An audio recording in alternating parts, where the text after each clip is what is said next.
Coaching classes. आज हमारे साथ जो हमारे व्यक्ति है वो है मिस्टर ललन कुमार सर, जो कि डायरेक्टर है ललन कोचिंग क्लासेस के, प्लस एक IITian प्लस एक केमिस्ट्री फैकल्टी भी है। तो आज हम लोग बात करने जा रहे हैं बेसिकली जेई मेंस के एग्जाम के बारे में, जो कि प्रिपरेशन स्ट्रेटजी हो गया, टिप्स हो गया, ट्रिक्स हो गया, एंड कैसे बैठना है पेपर को लिखने के लिए, क्योंकि वो सबसे ज़्यादा ज़रूरी है एक बच्चे के लिए। तो चलिए स्टार्ट करते हैं इस वीडियो को। तो आगे तक देखते रहिए, बने रहिए in this channel. So sir, first of all welcome to this podcast. तो सबसे पहला सवाल सर ये है कि प्रिपरेशन स्ट्रेटजी क्या होना चाहिए इन दिस टाइम, क्योंकि एग्जाम तो सर आ ही रहा है।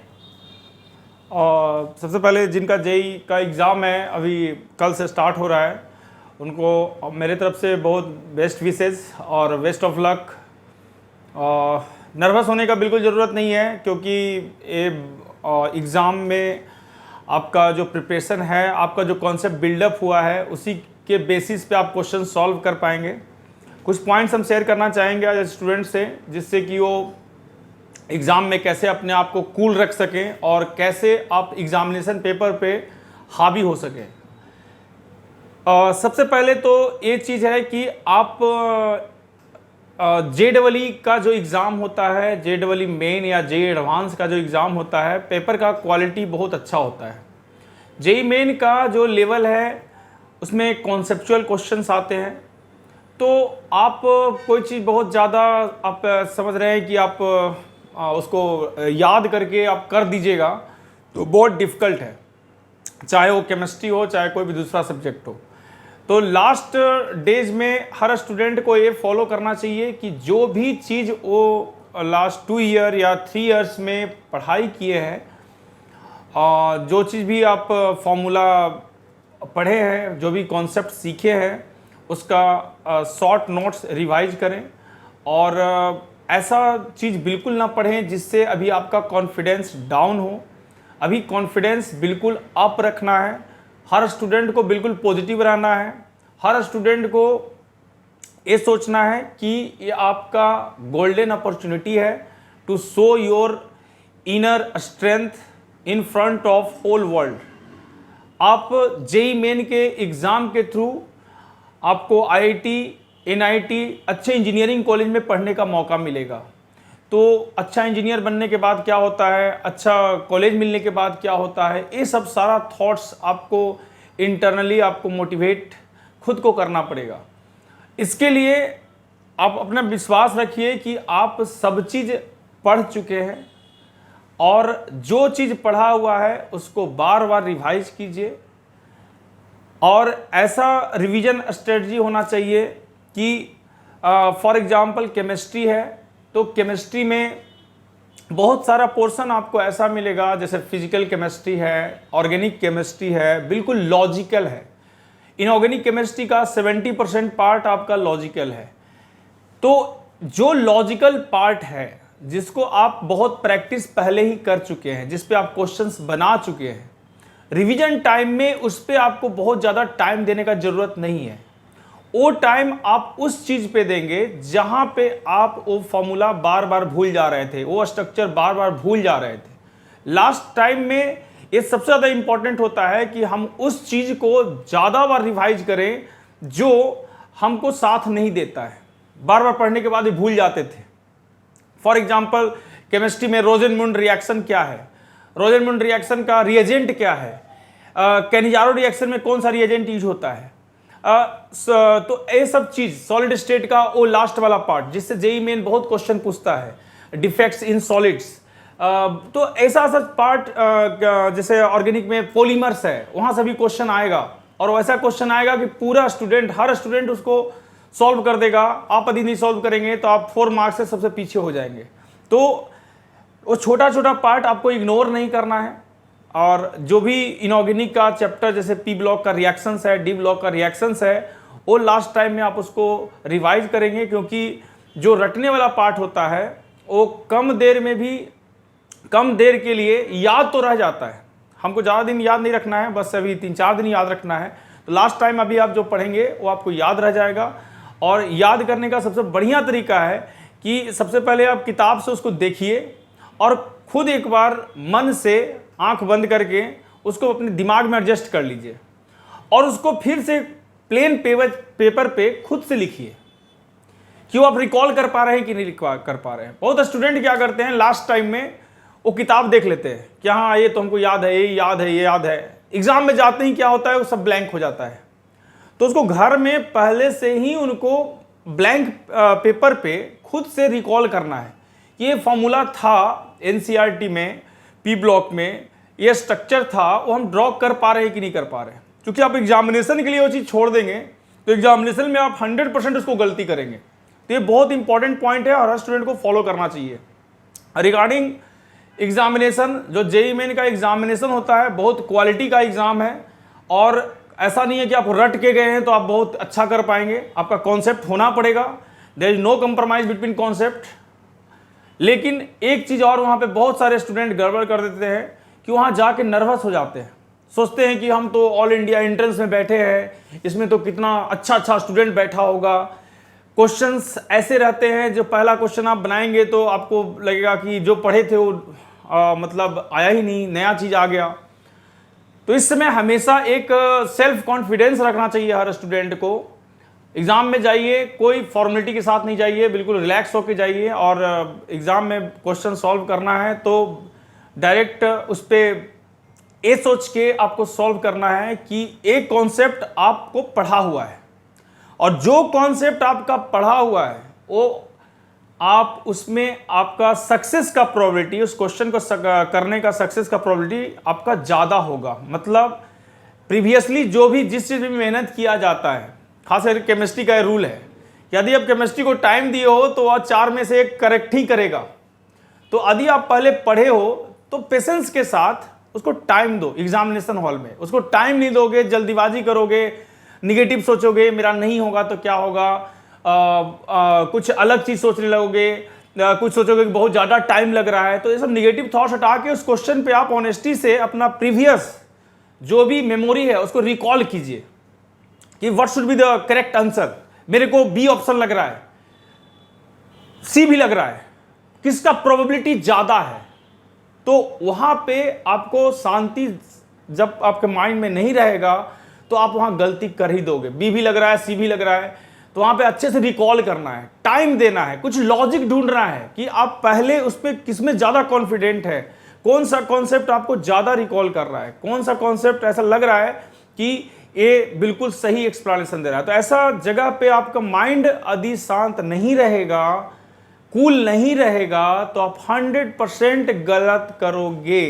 तो इसलिए अपना माइंड को कूल रखना है और जल्दीबाजी नहीं करना है, बिल्कुल रिलैक्स ढंग से पूरा अपना माइंड पर स्ट्रेस दीजिए। 100% आप सही करके आइए, मन में विश्वास रखिए। और दूसरा चीज़, एक लास्ट पॉइंट हमें भी बोलना चाहेंगे कि बहुत सारे स्टूडेंट को ये फील होता है एग्ज़ाम में, जब जेईई मेन का एग्ज़ाम देने जाते हैं तो उनको लगता है कि 3 आवर्स टाइम है, बहुत कम टाइम है। लेकिन देखिए, जो भी एग्जामिनेशन पेपर सेट करता है वो इस सोच के करता है कि इतना ही टाइम में क्वेश्चन होगा। तो यदि किसी क्वेश्चन में आपको लग रहा है कि ये हम क्वेश्चन कर रहे हैं, मेरे को मतलब बनना भी चाहिए लेकिन बन नहीं रहा है, तो बहुत सारे स्टूडेंट को किसी किसी क्वेश्चन से इमोशनल अटैचमेंट रहता है।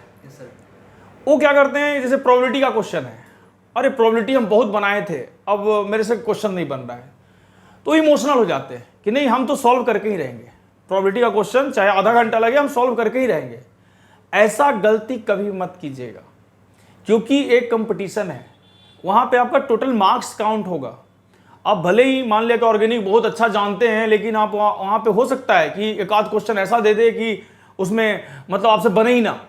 तो ऐसा नहीं कि उसमें ऑर्गेनिक को ही पकड़ के रहना है, पूरा आधा घंटा उसी में गुजार दिए।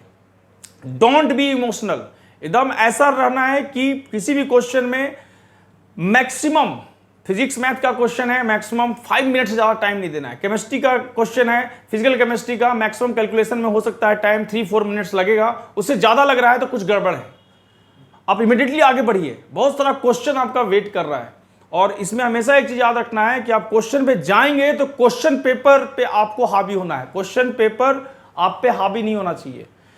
हम अपना दिन याद करते हैं, I was appearing in 2006 AI ट्रिपली, उसको जेईई मेन को AI ट्रिपली बोलते थे, और हम लोगों ने इतना प्रैक्टिस किया था जब 2006 में मैं पेपर देने बैठा AI ट्रिपल का, जो जेई मेन अभी कहलाता है, तो हम लोग ये सोचे नहीं थे कि एग्ज़ाम में बैठ रहे। हम लोग गए और उठाए। सबसे पहले मेरा फेवरेट मैथमेटिक्स एंड केमिस्ट्री था। सबसे पहले मैंने केमिस्ट्री कर डाला, क्वेश्चन किया, जो नहीं बना छोड़ दिया। ऐसे करते करते पूरा एग्रेसिव वे में जो हो रहा है, आसान आसान क्वेश्चन फटाफट करते जा रहे हैं, फटाफट। जो लग रहा है कि थोड़ा टाइम लगेगा उसमें रुक नहीं रहे, उसको छोड़ रहे हैं, चलो बाद में आएंगे तुम पे। ऐसे करके पहले केमिस्ट्री, फिर मैथ, फिर फिजिक्स पूरा कवर कर लिए।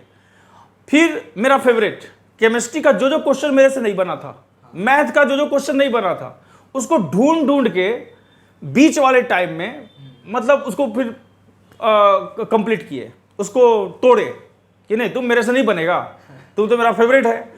और एक कॉन्फिडेंस से आप क्वेश्चन सॉल्व कीजिएगा ना तो बन ही जाएगा। फिर लास्ट में वो सब टाइम बचा जो क्वेश्चन मेरे से नहीं बनने वाला था, पूरा दिमाग लगा लिए, पूरा दिमाग अब्जॉर्व कर लिए, फिर भी लगा कि भाई नहीं होगा, वो सब छोड़ दिए। एंड आपको बता रहे बिल्कुल इस स्ट्रेटजी को फॉलो करके मेरे मन में कोई डर नहीं था, जो होगा देखा जाएगा।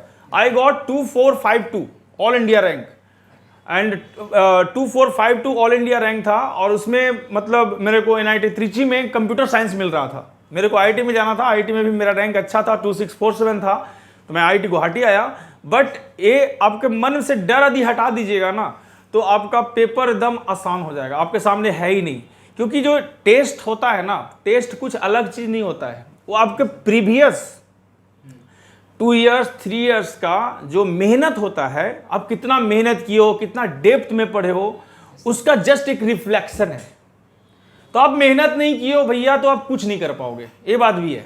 तो ऐसा मत सोचो कि मतलब हम मेहनत नहीं किए हैं, मेरा लक साथ दे देगा, हमें टिक मार के आ जाएंगे, तो ऐसा नहीं होने वाला है। अब मेहनत किए हो 2 साल 3 साल, आप अच्छा करके आओगे बस। हाँ, लेकिन लास्ट मिनट में हम प्रिपरेशन स्ट्रेटजी इसलिए बता रहे हैं, टिप्स इसलिए दे रहे हैं कि लास्ट में मिनट का एग्जाम के टाइम में कूल होना और कॉन्फिडेंट होना बहुत ज़्यादा जरूरी है। बहुत स्टूडेंट ऐसे देखे हैं, मेरे ही स्टूडेंट, बहुत अच्छा प्रिपरेशन था लेकिन वो एग्जाम में जाकर नर्वस हो गए, हाथ कांपने लगा, वो डर गए। इतना अच्छा इन्वायरमेंट देखे कि बहुत सारे स्टूडेंट जा रहे हैं एग्जाम देने, वो डर गए। किसी से आपको डरना नहीं है, आप दुनिया में यूनिक हो, आपके जैसा कोई नहीं है। आप एकदम ये सोच के जाओ कि हम जाएंगे, मेरा जितना भी इंटरनल नॉलेज है उसको दिखा के आना है, डरना किसी से नहीं है। खराब होगा या अच्छा होगा, हम अपना कोशिश कर रहे हैं अच्छा करने के लिए, बस अच्छा होगा, दैट्स ऑल। इतना सोचना क्या है, लाइफ में बहुत चीज़ पड़ा हुआ है। तो ऐसा आप अपने मन से डर हटा दीजिए, कॉन्फिडेंट रहिए, सब अच्छा होगा। डेफिनेटली काफ़ी सीखने को मिला।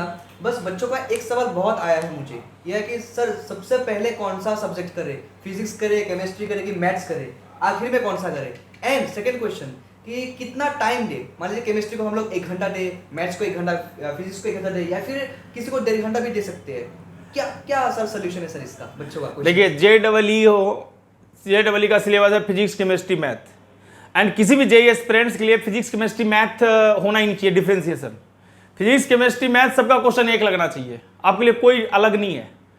आप उसमें सबसे पहले वो क्वेश्चन करो जो आपको सबसे पहले आसानी से हो जा रहा है। केमिस्ट्री का पेपर देखे, एक क्वेश्चन टिक देखते ही टिक कर दिए, कॉन्फिडेंस मेरा बिल्डअप हो गया, अरे मेरा 5 क्वेश्चन तो फर्स्ट 10 सेकंड में ही सॉल्व हो गया, तो आपसे बड़ा टॉपर कोई नहीं होने वाला है।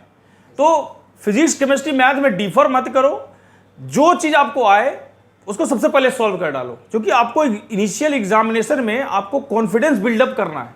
वो यदि कॉन्फिडेंस बिल्डअप हो जाएगा ना तो रिमेनिंग जो आपका टाइम है उसमें आप टफ क्वेश्चन भी कर डालोगे, जो नहीं आपसे बनने वाला था ना। घर में जो क्वेश्चन आपसे नहीं बनता था, एग्जामिनेशन टेम्परामेंट ऐसा चीज़ होता है, ये पॉजिटिव भी करता है, निगेटिव भी करता है। बहुत लोग आप सुने होंगे, ये एग्जाम में पहले तो पढ़ने में बहुत अच्छा था, एग्जाम में जाके नर्वस हो गया, अच्छा नहीं कर पाया। और बहुत लोग सोचे होंगे, अरे सुनते होंगे कि अरे ये तो पढ़ने में ठीक नहीं था, ये कैसे इतना अच्छा मार्क्स ले आया। उसका यही बता रहे हैं, हम लोग जब एग्जामिनेशन में जाते हैं तो हमारे दिमाग का बहुत सारा नट बोल्ट खुल जाता है और एक्स्ट्रा काम करने लगता है, लेकिन वो खोलने आना चाहिए। और खोलने आने का तरीका क्या है कि एग्जामिनेशन हॉल में आपको एक्स्ट्रा कॉन्फिडेंट बनना है। कैसे आएगा? Go through easiest question, don't break your confidence with toughest question. अब एग्जाम में गए और सबसे पहले टफ ही क्वेश्चन उठा लिए, खत्म हो जाइएगा वहीं पे। आपका पेपर आसान होगा फिर भी आप गड़बड़ हो जाएंगे। तो एक गलती कभी मत कीजिएगा। Start with easiest question, solve, try to solve in 1 hour. हाँ, लेकिन इसमें हर क्वेश्चन करने के बाद उसको मार्क करते जाइए। मार्क करने से क्या होगा, जब हम मार्क करते हैं तो मार्किंग के टाइम में मेरा दिमाग काम करते रहता है, थॉट्स आते रहता है, ये सही लिखे हैं कि गलत लिखे हैं, तो मेरा दिमाग थोड़ा सा रिलैक्स हो जाता है। नेक्स्ट क्वेश्चन के लिए हमको मेरा दिमाग रिलैक्स भी करना है। क्वेश्चन किए, मार्क किए, फिर नेक्स्ट क्वेश्चन किए, फिर मार्क किए, ऐसे करेंगे आपका माइंड भी रिलैक्स रहेगा। नेक्स्ट क्वेश्चन के लिए आपका माइंड रिलैक्स रहेगा, कॉन्फिडेंस भी आते जाएगा। ऐसे करके आपको आगे बढ़ना है। Yes, definitely. तो आई होप बच्चों के जितने भी सवाल थे, जितने भी क्वेरीज हम लोग के वीडियोस में आए थे, कमेंट्स में आए थे, वो सारे सवालों के जवाब इस वीडियो में आ जाएगा। एंड जितने भी बच्चे यहाँ पे देख रहे हैं इस चैनल को यहाँ पे, तो सब्सक्राइब कर लीजिए। एंड आपको काफ़ी टिप्स मिल गया है, पेपर कैसे लिखना है, क्या अटेम्प्ट करना है, क्या अटेम्प्ट नहीं करना है, वो भी आपको टिप्स मिल गया। ठीक है, तो I hope you have like this video. तो thank you sir for coming to this podcast. आशा करते हैं कि हम लोग फिर से आए एंड फिर से डिस्कस करें किसी एक नए टॉपिक पे, सीटेबल में, नीट में, एंड बच्चों के जो क्वेरीज होंगे उस पे फिर से करेंगे। Sure. Thank you for coming. Thank you.